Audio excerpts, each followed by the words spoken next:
আজ আমি আপনাদের সাথে ডিনার রেসিপি শেয়ার করব। এর জন্য মটরটা ভিজিয়ে নিয়েছি, আলুটা কেটে নিয়েছি, পেঁয়াজ কুচিয়ে নিয়েছি। এর সাথে মটর এবং আলুটা সেদ্ধ করে নেওয়ার পর আলুটা আমি ভেজে নিচ্ছি।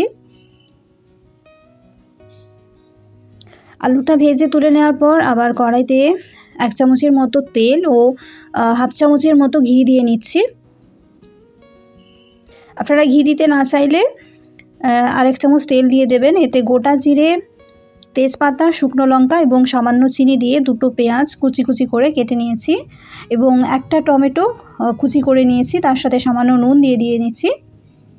এবার এটা অর্ধেকটা ভাজা হয়ে যাওয়ার পর কাঁচা লঙ্কা, আদা, রসুন বাটাটা দিয়ে দিলাম এবং এটা ভাজা হয়ে যাওয়ার পর কিছু গুঁড়ো মশলা আমি ব্যবহার করছি।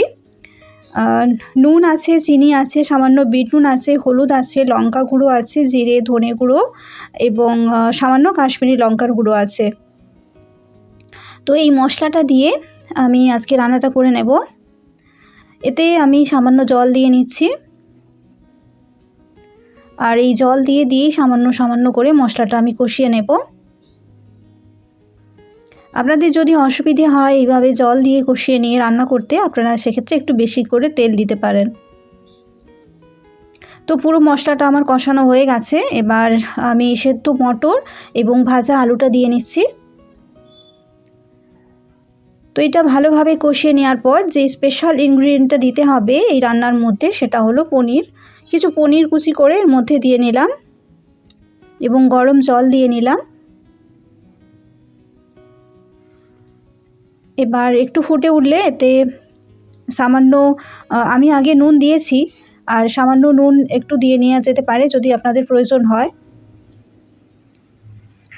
তো এবার ওটা নামিয়ে নিয়েছি তরকারিটা। এবার আমি রুটিটা করে নিচ্ছি।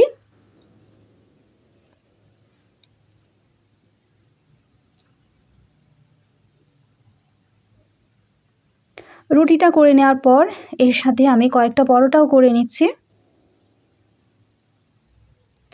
এবার চলুন আপনাদের আজকের ডিনার রেসিপি আপনাদের সাথে ডিনার থালি আপনাদের সাথে আমি শেয়ার করছি।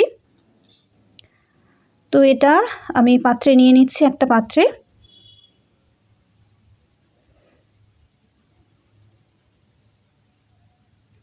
এবং দুটো রুটি, দুটো পরোটা, সামান্য খেজুরের গুড় ও দুটো মোয়া নিয়েছি ও এর সাথে আমি একটা চামচ নিয়ে নিলাম। আপনারা চাইলে এর উপরে সামান্য পেঁয়াজ কুচিয়ে দিতে পারেন। তো এই ছিল আজকে আমার ডিনারের থালি।